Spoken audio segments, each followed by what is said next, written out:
1930 की सर्द रात थी जब शिकागो में एक नौजवान लड़की मेरी अपने दोस्तों के साथ रक्स करने के बाद वलूब बालरूम से निकली। ये बालरूम आर्चर एवेन्यू के करीब था, जो समाजी तकरीबात के लिए मशहूर जगह थी। मेरी ने एक खूबसूरत सफ़ेद लिबास पहन रखा था और वो शाम बहुत लुत्फानंदोज हो रही थी। रात के दौरान मेरी का अपने दोस्त के साथ झगड़ा हो गया। गुस्से में आकर उसने फैसला किया कि वो पार्टी छोड़कर अकेले ही घर जाएगी। वो तारीख और सुनसान आर्चर एवेन्यू के रास्ते पर चल पड़ी। हवा बहुत ठंडी थी और रास्ता सुनसान था, मगर मेरी ने हिम्मत नहीं हारी। वो मीलों तक चलती रही, इसके जूतों के नीचे बर्फ की चरचराहट के सिवा कोई आवाज नहीं थी। मगर मेरी कभी अपने घर नहीं पहुंच सकी। कुछ दिन बाद उसके वालिदैन ने उसकी लाश शनाख्त की। उसे एक तेज रफ्तार गाड़ी ने टक्कर मार दी थी, जिससे उसका जिस्म सड़क के किनारे बर्फ में जा गिरा था। गाड़ी का ड्राइवर भाग निकला था और मेरी के वालिदैन ने उसे उसके पसंदीदा सफ़ेद लिबास में दफना दिया, जो रेजरकशन कब्रिस्तान में आर्चर एवेन्यू के करीब था। साल गुजर गए, मगर मेरी की दर्दनाक कहानी ख़त्म नहीं हुई।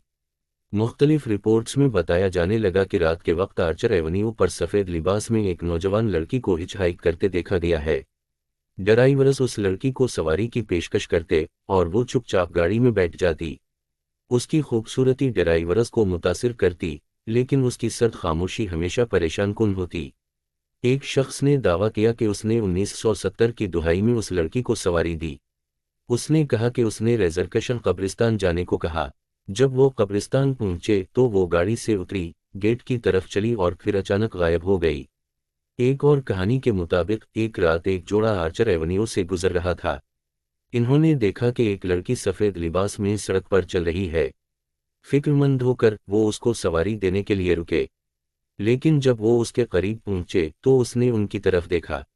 उसका चेहरा सफ़ेद और मुरझाया हुआ था, जिसने उन्हें खौफजदा कर दिया। वो बगैर कुछ कहे अंधेरे में गायब हो गई।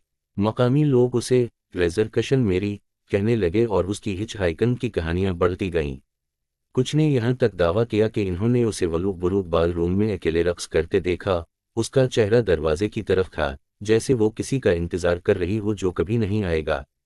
ये खौफनाक हिचहाइकर आज भी उस सड़क पर लोगों को नजर आती है। उसकी रूह अपनी हादसाती मौत की जगह से बंधी हुई है, हमेशा इस इंतजार में कि कोई उसे उसके घर ले जाए। क्या आप उसको सवारी देने की हिम्मत करेंगे?